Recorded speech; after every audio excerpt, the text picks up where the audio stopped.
Noida media club के नवनिर्वाचित कार्यकारिणी को बधाई एवं शुभकामना देने उत्तर प्रदेश के कैबिनेट मंत्री ओम प्रकाश राजभर, नोएडा के सांसद डॉक्टर महेश शर्मा, विधायक पंकज सिंह एवं दादरी के विधायक तेजपाल नागर पहुंचे। देखिए क्या कहा। हमारे पत्रकार छायाकार बंधुओं, आज नए रूप नए कलेवर में आज आपके इस प्रेस क्लब में कार्यक्रम में उपस्थित उत्तर प्रदेश सरकार के कैबिनेट मंत्री, जिनका जीवन अपने आप में एक संघर्ष की गाथा है। 1980 से शुरू हुआ ये जीवन 2025 के 45 वर्षों के जीवन संघर्ष में जो भारत के प्रधानमंत्री नरेंद्र मोदी जी का सपना है कि आजादी की रोशनी की किरण पायदान की सीढ़ी पर खड़े हुए अंतिम व्यक्ति तक पहुंचे, उन अति पिछड़ों और पिछड़ों की लड़ाई को आदरणीय मंत्री ओम प्रकाश राजभर जी ने जिया है। एक सामान्य परिवार में पिताजी के संत चौधरी जी कोयला खदान में कार्य करते थे और आज मंत्री जी ने स्वयं बताया, जब इन्होंने एमए में पॉलिटिक्स में पोस्ट ग्रेजुएशन किया, पहले बीए किया फिर पोस्ट ग्रेजुएशन किया, तो दिन की फीस देने के लिए शाम को ऑटो भी चलाना पड़ता था।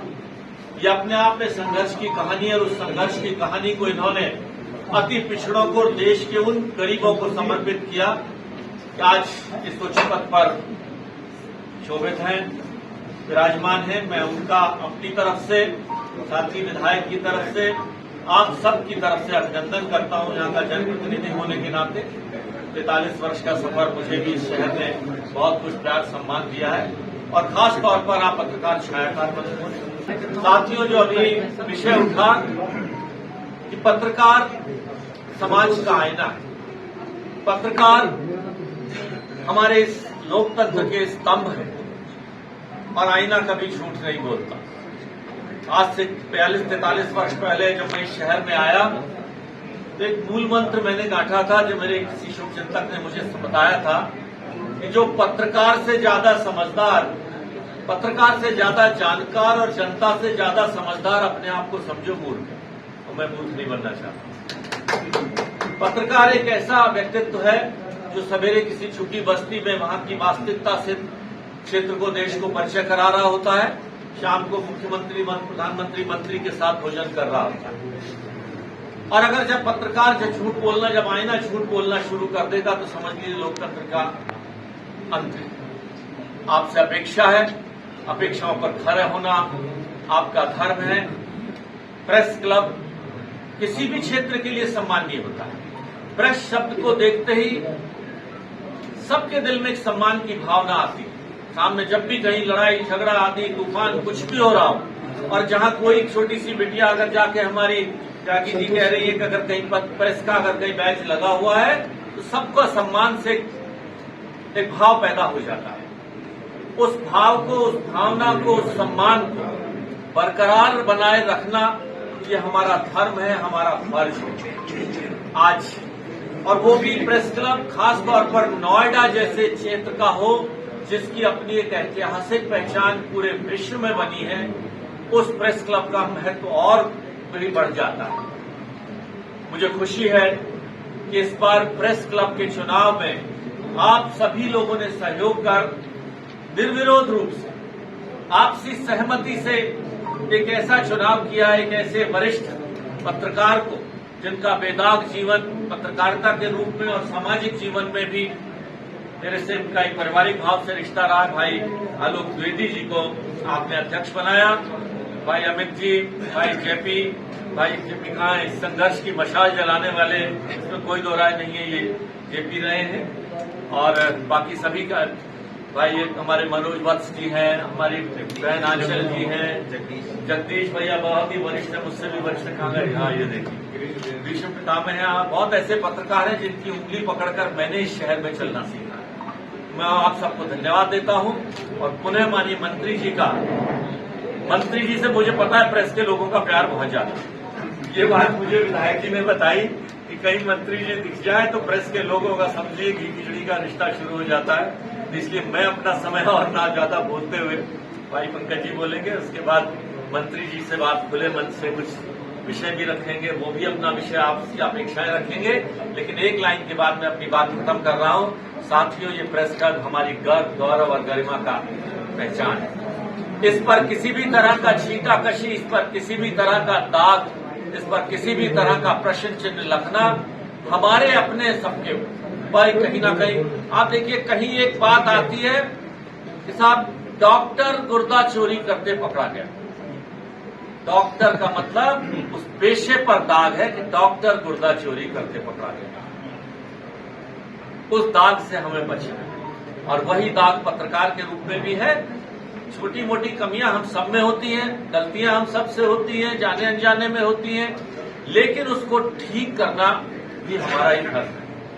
वहां हम में से कुछ लोग धृतराष्ट्र बने बैठे रह जाते हैं, सुरेश चौधरी भी उनमें से एक और भी है बहुत सारे। तो हमें इस चीज का हमें ध्यान रखना है कि बड़ों का, बुजुर्गों का, गांव के पंचों का, गांव के सरपंचों का ये हक भी है और फर्ज भी है कि छोटे लोग कहीं से कहीं कोई चूक रह रही है, कोई गलती रह रही है, तो उसको हम ठीक करें। या इन्हीं अपेक्षाओं के साथ मैं पुनः पत्रकार बंधु को ये विश्वास और पूरी नवनियुक्त जो टीम है, सब लोगों को बहुत बहुत बधाई, बहुत बहुत शुभकामनाएं। और जैसा आदरणीय डॉक्टर साहब ने अभी कहा कि एक पत्रकारिता की अपनी एक साख होती है, अपनी एक पत्रकार की अपनी एक पहचान होती है, और लोगों की अपेक्षा जैसे विधायकों से है, सांसदों से है, राजनेताओं से होती है, मंत्रियों से होती है, पत्रकारों से भी बहुत बड़ी आशा लोगों से होती है कि कई बार जो आवाज सत्ता के गलियारे तक न पहुंच पाए, उस आवाज को लोगों तक, उस कमजोर आवाज को, उस आवाज को लोगों तक पहुंचाना, सत्ता के गलियारों तक पहुंचाना एक बहुत बड़ी जिम्मेदारी पत्रकारिता की, पत्रकारों की होती है। और मेरा पूरा विश्वास है कि यह नव नियुक्त जो टीम है, नवनिर्वाचित जो टीम है, यह लोगों को भावनाओं को बिल्कुल समझते हुए उसको और आगे बढ़ाने का काम करेगी। लोगों के एक मददगार, लोगों का एक मजबूत कंधा बनकर आप सब लोग यहाँ पर काम करेंगे। और अभी मैं चर्चा कर ही रहा था कि आप लोगों ने बहुत स्पष्ट रूप से बहुत चीजें कही भी हैं कि किन चीजों को लेकर आप लोग काम करेंगे। नवनिर्वाचित अध्यक्ष भाई आलोक मोदी जी सही भी, और हम लोगों के बीच में हमारे बड़े भाई पूर्व मंत्री, वर्तमान सांसद महोदय जी, दो विधायक इधर दाहिने भी और बाएं भी, और हमारे सभी पत्रकार एवं छायाकार भाइयों, साथियों, यहाँ बैठ करके मैं यही सोच रहा था कि मैं गांव से निकला और जहां उम्मीद नहीं किया था कि पहुंचेंगे कि नहीं, लेकिन आज इस नोएडा प्रेस क्लब में पहुंच करके मैं अपने को धन्य समझ रहा हूं कि मैंने अपने मेहनत के बल पे, परिश्रम के बल पे इस ऊंचाई तक हम लोग यहां तक पहुंचे। और हमारे विषय में आप लोग अच्छी तरह वाकिफ हैं। सच कहना बगावत है तो समझो हम बाकी हैं। जैसा कि हमारे माननीय सांसद जी ने भी, हमारे विधायक भाई पंकज जी ने, भाई नागर जी ने जो बात कही, उसका सार यही है, सच कहना अगर बगावत है तो समझो हम बागी हैं। जब हम लोग पढ़ते थे तो सुबह अखबार जब पढ़ते थे तब कुछ खबरें हम लोगों को मिलती थी। आज आप लोगों की बदौलत खबर, कोई घटना हुई और चंद मिनटों में ही पूरे देश में खबरें फैल जाती हैं। और आज यहां आने के बाद जब हमको अशोक अग्रवाल ने बताया कि भाई नोएडा प्रेस क्लब में चलना है, हमने कहा कि चलो एक और ऊंचाई की तरफ हम लोग बढ़ रहे हैं। हमसे कम है। मुझे याद है कि जब मैंने पार्टी बनाई थी पंकज जी, तो बनारस में हम दोनों लोग बनारस के हैं। कुछ लोगों को पता नहीं होगा, बाद में ही अलग हो गए। पंकज जी अलग हो गए, चंदौली बना लिए, हम लोग बनारस में रह गए। और सांसद जी की ससुराल बनारस में है। तभी तो उधार हुआ तो हम सब लोग कहीं न कहीं एक दूसरे से जुड़े हुए हैं और बहुत कुछ नहीं मुझे कहना है। मैं इतना कहूंगा कि सत्य कड़वा होता है, सत्य कड़वा होता है और सत्य जो आप दिखाते हैं चर्चा उसी की होती है जो सच कहता है। और हमारी तो मंशा है भाई, हम 22 साल से लड़ रहे हैं आपके लिए। जब इस देश में तमाम आयोग बन सकते हैं तो फिर पत्रकार आयोग का भी गठन होना चाहिए। माननीय सांसद जी, जब सबके लिए आयोग बन सकता तो पत्रकार आयोग का गठन क्यों नहीं? हम भी, हमारे बड़े भाई बैठे हैं, हम सहयोगी दल के लोग हैं, हम लोग सिफारिश करते रहते हैं, बोलते रहते हैं कि भाई हम लोगों को पत्रकार भाइयों ने अपनी कलम से लिखते लिखते किसी को लखनऊ, किसी को दिल्ली पहुंचा दिया। लिखते लिखते जो नहीं जानता था हम लोगों को, उनके तक भी हम लोगों का संदेश वहां तक पहुंचा दिया। और आप लोगों के सहयोग से आज हजारों हजार विधायक, सांसद, एमएलसी राज्यसभा बने। और हम बराबर लोगों से कहते रहते हैं कि भाई जब भी कहीं बात हो, मौका मिले, मैं तो अपने सूबे के मुख्यमंत्री योगी आदित्यनाथ जी से भी इस बात को 3-4 बार जिक्र किया, तो उन्होंने कहा कि इतनी चिंता पत्रकारों की क्यों रहती है? हम कहें हमारा उनसे लगाव ज्यादा है, इस नाते रहती है। मैं इस बात को जहां भी होता है साथियों उस बात को कहता हूं और मैं बधाई देता हूं नए नवनिर्वाचित भाई अध्यक्ष को और पूरी टीम को अभिनंदन करता हूं, स्वागत करता हूं और बहुत कुछ न कहते हुए अपनी वाणी को भी विराम देता हूं। जय हिंद, जय भारत।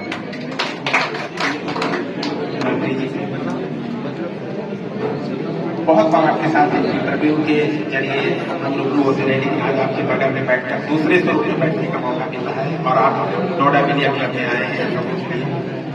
बहुत बहुत स्वागत करता हूं आपका। और हमारे परिवार के गार्जियन, हमारे क्लब के गार्जियन और हमारे जीवन के गार्जियन डॉक्टर साहब यहाँ मौजूद हैं। पंकज भैया इस शहर की शान है और दादरी विधायक तेजपाल जी, जिनके स्वभाव के बारे में पूरे शहर, पूरे जिले में नहीं बल्कि पूरे उत्तर प्रदेश की चर्चा होती है। मंच में मौजूद सलामत भाई, बल्ली भाई और हमारे तमाम पत्रकार साथी, संचालन कर रहे हैं सुरेश भाई और अरुणा जी। पंकज भैया बोल चुका हूं मेरे शहर के साथ हैं। मंत्री जी, नोएडा मीडिया क्लब की प्रासंगिकता इसलिए बहुत महत्वपूर्ण है क्योंकि देश के सारे बड़े चैनल यहीं से संचालित होते हैं। नोएडा देश का सबसे बड़ा मीडिया हब है। देश के सारे बड़े चैनलों के दफ्तर भी यहीं पर है। देश के ज्यादातर बड़े अखबारों के मुख्य दफ्तर भी यहीं पर है, इसलिए इसकी प्रासंगिकता बहुत बढ़ जाती है। माननीय मंत्री जी, आप पश्चिमांचल के मसीहा कहे जाते हैं, आप गरीब और मजलूमों की आवाज कहे जाते हैं। मैं आपसे निवेदन करूंगा कि जिस तरीके से आप पूर्वांचल के लिए काम करते हैं वैसे ही पश्चिमांचल के लिए भी काम करते रहे, जिससे कि पश्चिमांचल के लोगों का भी भला होता रहे। और डॉक्टर साहब ने आपकी बहुत तारीफ की है, सब लोग जानते भी हैं आपको, क्योंकि आपका पत्रकारों से सीधे इंटरेक्शन है। पत्रकार वो कौम है जो स्वाभिमानी कौम है, आपके दरवाजे रोज आपका इंटरव्यू लेने आती है, लेकिन कभी कोई जवाब, कभी कोई सवाल नहीं करती आपसे। अपने जीवन, अपने निजी संघर्षों के बारे में कभी पत्रकार आपसे कुछ नहीं कहता है। लेकिन ये जो पत्रकार रोज रोज आप लोगों के साथ खड़े रहते हैं, कभी जरूरत पड़े तो 7-6 महीने में हम लोगों के साथ भी आप लोग खड़े रहिएगा। हम लोगों की भी तमाम सारी चीजें हैं जिस पे हम लोग समय समय पर अवगत कराते रहेंगे। और एक आज आपने बहुत बड़ी बात कही है, पत्रकार आयोग, ये एक नई शुरुआत होगी और हो सकता है कि अगर ये चीजें बनेगी तो हम लोगों को याद रहेगा कि आपने इस नोएडा मीडिया क्लब में आकर ये बात कही थी और केंद्र सरकार या राज्य सरकार ने इसे स्वीकार किया। तो हमारे लिए गौरव की बात होगी क्योंकि इसकी शुरुआत आपने की है और एक बहुत बड़ी बात कही है। हम तमाम सारे पत्रकार आपका बहुत स्वागत करते हैं। और एक बात और मैं कहना चाहूंगा कि देश के सारे बड़े पत्रकारों का निवास भी यहीं पर है, उनके ऑफिस भी यहीं पर है, बहुत सारी उनकी छोटी छोटी जरूरतें रहती हैं।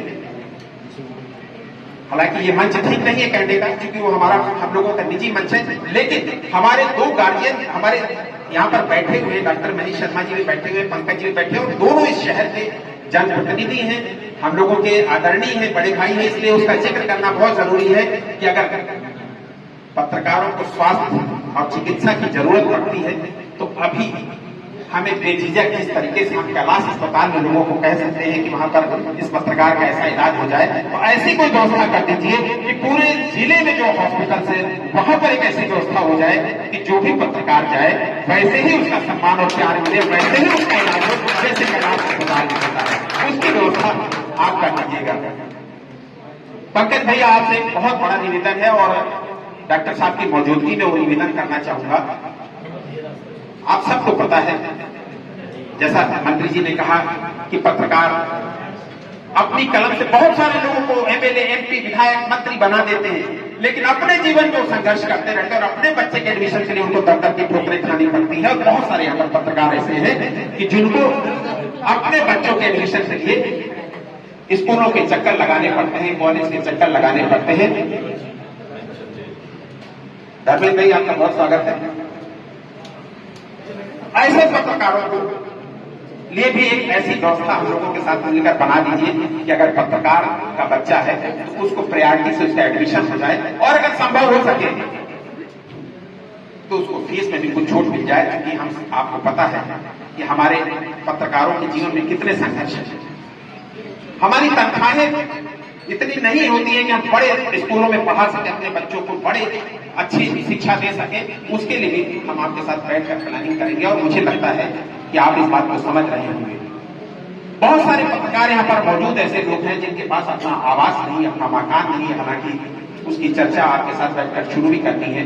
एक बार आपने कहा भी था कि उस मुद्दे पर आगे बढ़ो, उसको लेकर भी हम चाहेंगे कि आपका मार्गदर्शन मिले और आप सही दिशा में हम लोगों को आगे ले जाकर, चाहे उसके लिए आपको दिल्ली जाना पड़े, लखनऊ जाना पड़े, और माननीय मंत्री जी से भी मैं चाहूंगा कि इसमें सहयोग करके एक ऐसी व्यवस्था कर दें कि जिन पत्रकारों के पास अपने आवास नहीं है उन पत्रकारों को आवास तो मिल जाए, रहने का ठिकाना हो जाए, भले ही 2 कमरे का ठिकाना हो जाए, जिससे कि वो उनके सर से छत हो जाए। ये तमाम सारी छोटी छोटी चीजें हैं।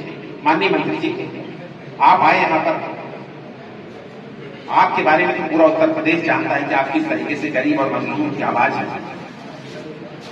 मैं चाहता हूं कि हम लोगों की भी आवाज बने।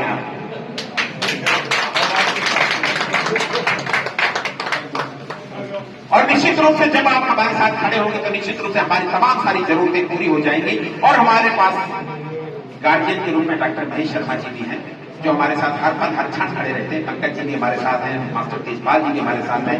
ऐसे परिवार के मुखिया हमारे साथ हैं। इसलिए मुझे पूर्ण भरोसा है कि हमारे जो विजन है, हमारे जो सपने हैं, वो जरूर हम पूरे कर पाएंगे और पत्रकारों की जो तमाम जरूरतें हैं वो पूरी हो सकेंगी। और अगले आने वाले 6 महीने में ये नोएडा मीडिया क्लब बदला हुआ मिलेगा, ये आश्वासन आज मैं आपको दे रहा हूं। और एक निवेदन के साथ दे रहा हूं माननीय मंत्री जी कि जब भी आप पश्चिमांचल आए तो इस नोएडा मीडिया क्लब में जरूर प्रेस कॉन्फ्रेंस करें, जरूर मीडिया के लोगों से मुखातिब हो, उससे आपकी बात तो मीडिया तक पहुंचेगी। मीडिया के जो दर्द है वो भी आप तक पहुंच जाएंगे। बहुत बहुत धन्यवाद आप सभी मेहमानों का, बहुत बहुत धन्यवाद।